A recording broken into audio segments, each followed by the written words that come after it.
De Criciúma a Criciúma, fragmentos da história desse município fantástico que é o município de Criciúma. Este é o capítulo número 15. Na edição última desta série, quando eu abri uma exceção e falei dos símbolos nacionais, eu não fiz referência a alguns créditos que necessariamente precisam ser registrados. Por exemplo, os desenhos daquele caderno de educação moral e cívica são do arquiteto Marco Sônego. A diagramação eletrônica da Neurodigital e a autoria desse amigo de vocês.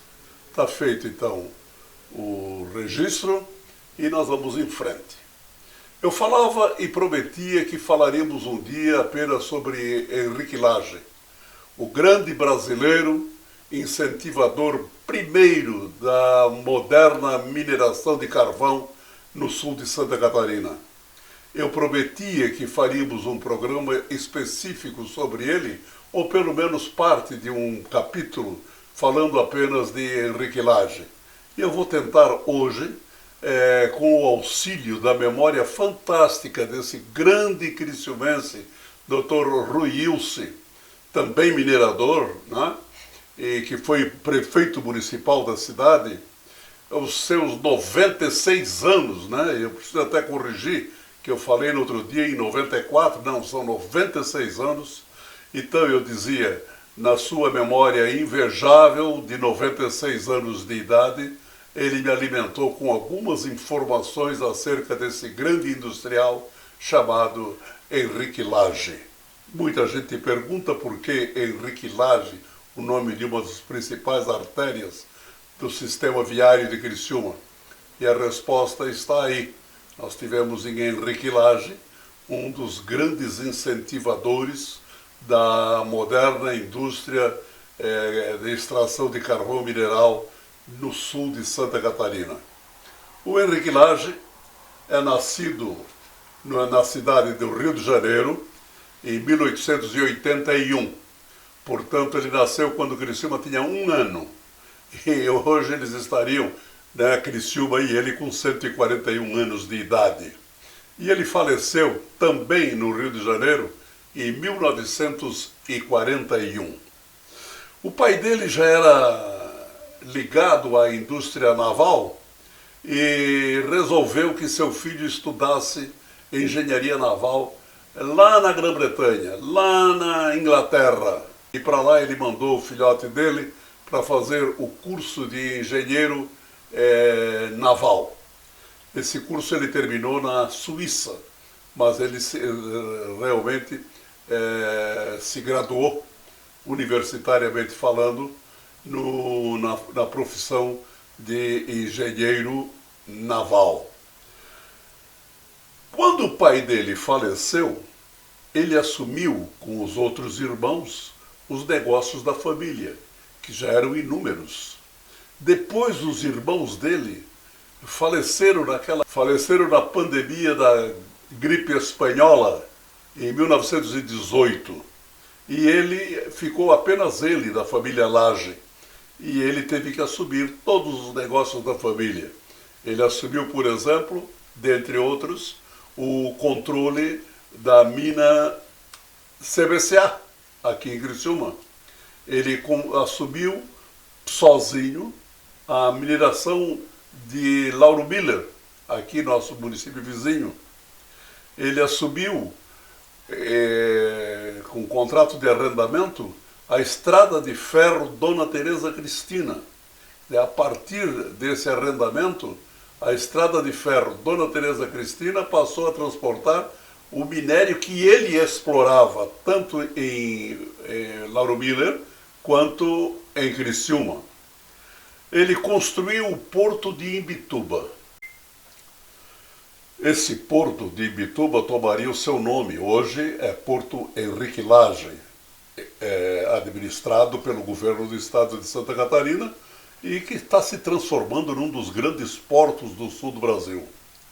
Ele construiu a primeira cerâmica no sul do Brasil, em Imbituba. a cerâmica em Imbituba. Ela era especializada em louça sanitária, em louça doméstica e em azulejos. Henrique Lage foi prefeito de Imbituba. Olha só que coisa fantástica. Ele vinha muito pouco a Santa Catarina, mas ainda assim foi eleito prefeito municipal de Imbituba. E ele tinha como seu bastante procurador o senhor Álvaro Catão, que foi quem administrou os negócios dele, especialmente na área do carvão e da cerâmica, aqui em Santa Catarina. Álvaro Catão é o pai do Álvaro Bocaiúva Catão, que foi nosso senador da República e que também dirigiu, embora de longe, a CBCA. Mas a CBCA, ao tempo de Henrique Lage, era propriedade do Henrique Lage, mas era administrada pelo senhor Álvaro Catão. Ajudado pelo ex-prefeito Rui Ilse, eu dizia, 96 anos, memória fotográfica das lides carboníferas regionais, eu posso afirmar que Henrique Lage tinha o controle de empresas de construção civil e hidráulica. Foi Henrique Lage, com a sua empresa de engenharia civil e hidráulica, quem construiu a ponte que até bem pouco tempo nos atendia sobre as águas da Lagoa Santo Antônio dos Anjos, em Laguna. Desde que a nova ponte, né, a Anita Garibaldi, começou a funcionar, foi inaugurada, aquela foi praticamente esquecida, mas ela atende ainda o pessoal que reside ali pelas imediações. Então, aquela ponte foi construída pelo senhor Henrique Lage, e poucos de nós sabíamos dessa notícia. Henrique Lage tinha uma fábrica de aviões monomotores no Campo dos Afonsos, no Rio de Janeiro. E essa era da Companhia de Navegação São João da Barra e Campos dos Goitacazes. Era fantástico, o homem tinha uma visão extraordinária e panorâmica sobre todos os negócios rentáveis. Era de Henrique Lage a Companhia Nacional de Navegação Costeira. Ela unia as capitais, os portos das capitais do leste brasileiro, transportando mercadorias e especialmente pessoas. E esses navios eram conhecidos todos eles tinham a palavra Ita. Então o cancioneiro inclusive fez uma música e incluiu: eu peguei um Ita no norte e vim para o sul morar. Adeus meu pai e minha mãe, adeus Belém do Pará. É o Ita num dos navios do Henrique Lage. O homem não era pequeno. Peguei um Ita no norte. Nesses navios o serviço de bordo era feito por louça inglesa. Mas essa louça inglesa ela era muito suscetível de quebra em função do balanço do mar. Então, o que o Henrique Lage fez? Na cerâmica de Imbituba, ele incluiu o fabrico de louça para o cotidiano. Né? Evidentemente que sem aquela qualidade inglesa, mas de qualquer forma, ele fabricava a louça que os seus navios precisavam para atender a tripulação e aos passageiros a bordo. Ele trouxe da Letônia um técnico especializado em cerâmica, João Rinza, lá da velha Europa. E o seu João Rinza acabou sendo o proprietário da cerâmica. Ele modernizou o fabrico de azulejos, tirou da linha de fabricação a louça sanitária e a outra louça e dinamizou o setor. Azulejo, houve uma época que quando se falava em azulejo, imediatamente entendia-se cerâmica de Imbituba, a cerâmica do Henrique Lage. Essa cerâmica, por testamento, o Henrique Lage deixou para o próprio João Rinza. E o final, lamentavelmente, nós conhecemos.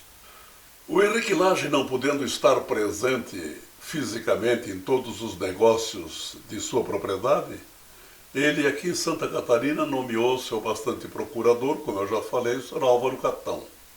Esse sim, esse era onipresente. O Henrique Lage veio a Criciúma uma única vez, segundo o depoimento do Dr. Rui Ilse. Ainda assim, um dos vagões do comboio da Estrada de Ferro Dona Teresa Cristina, que transportava passageiros, um dos vagões era um apartamento altamente confortável e destinado a transportar o próprio Henrique Lage. Depois o Sr. Álvaro Catão, mais tarde outros também diretores da CBCA e das empresas de Henrique Lage também usufruíam desse privilégio. Hoje esse vagão faz parte do Museu Ferroviário, sediado aqui na cidade de Tubarão. Então, quando falarmos de Henrique Lage, por que a rua, uma das principais ruas de Criciúma tem o nome de Henrique Lage, fica patenteado. É um agradecimento que a cidade e o município têm com aquele que dinamizou os negócios, especialmente na linha do carvão. Né? Falar de Henrique Lage imediatamente associa-se ao carvão, a indústria do carvão, a indústria da extração do carvão mineral no sul do estado de Santa Catarina. O Henrique Lage, numa das viagens que ele fazia mundo afora, ele conheceu na Itália uma cantora lírica pela qual ele se apaixonou, Gabriela Benzanzoni. E a Gabriela não queria vir para o Brasil, mas ele prometeu que construiria um castelo para ela. E ele construiu o castelo. Ela veio. Esse castelo é o castelo de Lauro Miller. Existe ali ainda hoje. A gente, quando chega na cidade, vislumbra logo no horizonte, aí na frente, o castelo de Henrique Lage, o castelo de Lauro Miller, o castelo da cantora Gabriela Benzanzoni. Mas ela acabou não gostando do castelo e da própria localidade, né, de Lauro Miller, e ele disse, então vamos para Florianópolis, então vamos para o Rio de Janeiro. Mas ela disse, não, então vamos voltar para a Itália. E eu convido o prezado ouvinte a me dar a honra da sintonia quando eu estiver no ar com o capítulo 16. Ok? Então, com o meu agradecimento, um abraço do meu tamanho.